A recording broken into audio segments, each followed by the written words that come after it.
Halo semuanya, selamat datang di pembahasan kita kali ini. Pernah nggak sih kalian nanya-nanya sendiri, kenapa ya sebuah proyek software bisa gagal total atau malah anggarannya bengkak sampai miliaran rupiah?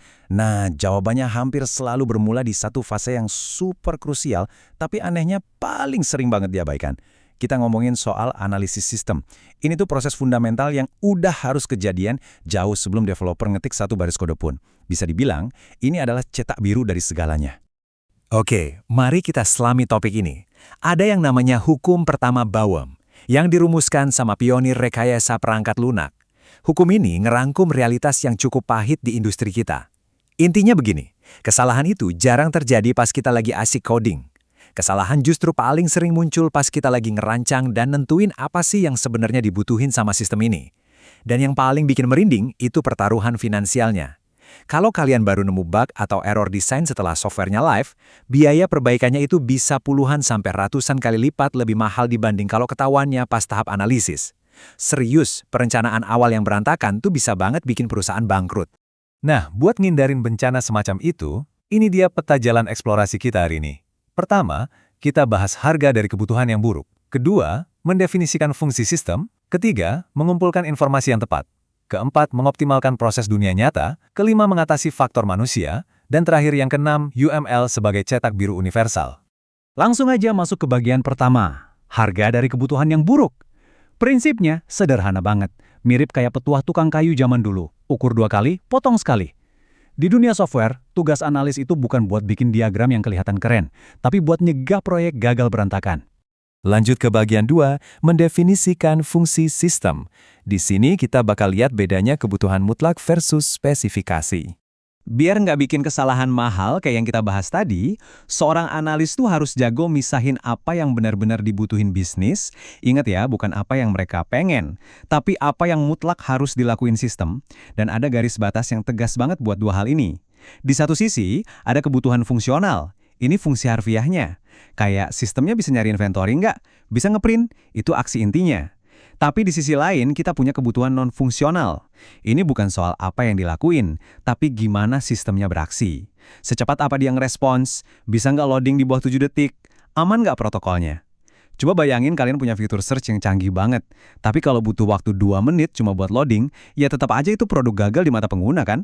Masuk ke bagian 3, mengumpulkan informasi yang tepat. Percaya deh, tahu teori doang nggak cukup, karena prakteknya kalian tuh dituntut buat jadi semacam detektif software. Dan ini dengan brilian mengilustrasikan berbagai metode investigasi yang bisa dipakai para detektif ini. Kalian bisa lihat perbandingannya, ada wawancara one-on-one, sebar kuesioner, sampai observasi diam-diam di kantor klien. Tapi coba perhatiin metode JAD atau Joint Application Design ini. JAD itu ngumpulin manajer, pengguna, dan developer di satu ruangan buat adu argumen sampai tuntas. Memang sih nguras waktu dan energi banget, tapi keunggulannya gila. JAD terbukti bisa mangkas scope creep alias pembengkakan ruang lingkup proyek sampai 50%. Kenapa? Ya karena semua perdebatan dan kompromi udah diselesain langsung di awal sebelum ada satupun desain yang dibuat.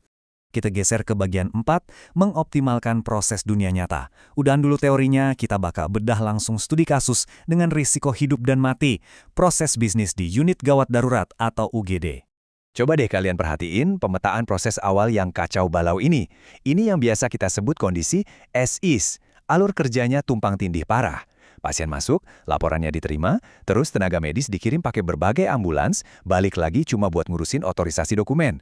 Karena langkah-langkahnya saling nabrak dan muter-muter nggak karuan, muncul bottleneck atau kemacetan yang luar biasa. Dari data simulasi kita, kalau rumah sakit ini nerima 100 pasien dengan sistem berantakan kayak gini, bebannya itu berasa kayak lagi ngurusin 296 pasien sekaligus, gara-gara kerjaan yang double-double. Jadi, poin krusialnya ada di angka ini, 17,73. Di bawah sistem awal yang super cacat tadi, rata-rata butuh waktu 17,73 menit cuma buat ngurusin dokumen dan klasifikasi satu pasien gawat darurat. Bayangin dong, di ranah medis yang setiap detiknya ibarat nyawa, nunggu belasan menit cuma buat urusan admin tuh bener-bener sebuah kegagalan sistem yang fatal banget.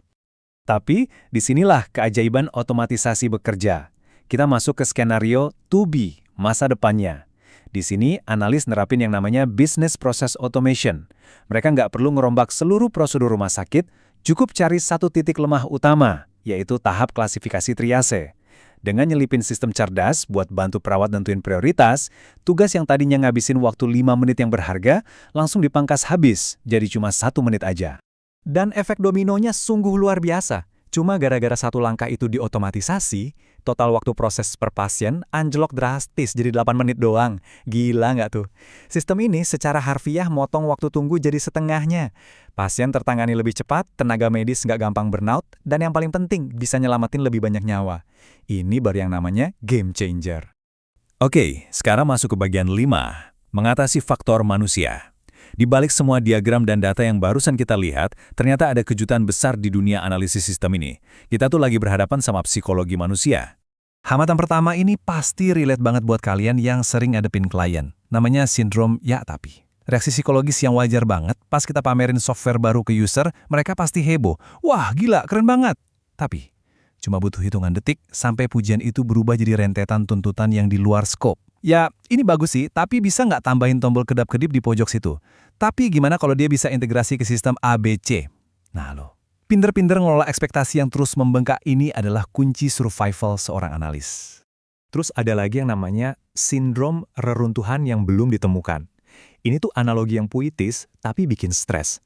Gali kebutuhan klien tuh persis kayak arkeolog yang lagi nyari kota kuno. Makin banyak artefak yang kalian gali, makin kalian sadar betapa raksasanya peradaban itu dan masih seberapa banyak yang ngumpet di bawah tanah. Pertanyaan abadinya adalah, kapan kita berhenti ngegali? Kapan kita bisa bilang dengan yakin, oke, ini udah cukup buat mulai nulis kodenya? Dan ini nih puncaknya, sindrom pengguna dan pengembang. Pada dasarnya, pengguna bisnis dan developer yang nulis kode tuh kayak hidup di dimensi yang beda. Pengguna mikirnya omset, efisiensi operasional, kepuasan pelanggan, sementara developer mikirnya efisiensi algoritma, arsitektur database, clean code. Karena bahasa dan tujuannya dari awal udah beda jalur, karo disuruh ngobrol langsung yang ada malah miskomunikasi parah. Masuk ke bagian 6 yang terakhir, UML sebagai cetak biru universal. Solusi pamungkas buat ngejembatanin dua dunia yang beda tadi. Solusi ini dinamain UML atau Unified Modeling Language. Buat orang awam, ngelihat UML tuh mungkin ngebosenin banget. Cuma kumpulan kotak, garis, atau gambar orang-orangan lidi. Tapi jangan salah, UML ini adalah translator universal. Yaitu nggak terikat sama teknologi bahasa pemrograman apapun. UML ini jembatannya. Yang ngasih visual yang gampang dipahami sama orang bisnis, tapi di saat yang sama juga nyediain instruksi logis yang akurat dan presisi buat para developer mulai ngoding. Bener-bener sepenting itu. Yang bikin salut, UML ini ngelewatin sejarah yang cukup singkat dan intens. Sebelum tahun 1995, industri software tuh terfragmentasi parah. Ada metode Butch, OMT, Jacobson, semuanya rebutan pengen jadi standar de facto. Tapi karena industri sadar mereka butuh satu bahasa universal kalau mau maju, para ahli top ini rela nurunin ego dan nyatuin metode mereka. Bayangin, cuma butuh beberapa tahun dari 95 sampai akhir 90-an, standar ini langsung disempurnain, distandarisasi, dan dipakai secara global sebagai cetak biru fundamental yang kita pelajarin sampai hari ini. Sebagai penutup dari pembahasan kita hari ini, saya pengen ninggalin satu pertanyaan buat kalian renungin. Kita udah bahas gimana biaya bisa meledak kalau salah di awal, gimana proses berantakan bisa dipangkas lewat otomatisasi, dan betapa pentingnya translator universal untuk komunikasi. Nah, kalau ngebenerin kebutuhan yang cacat itu adalah kesalahan absolut paling mahal dalam software development, pertanyaannya, di proyek kalian selanjutnya, udahkah kalian ngebakar waktu yang cukup buat bener-bener paham inti masalahnya? Atau kalian malah keburu nafsu buat motong tanpa diukur 2 kali? Terima kasih banyak udah nyimak, dan sampai jumpa di pembahasan seru lainnya.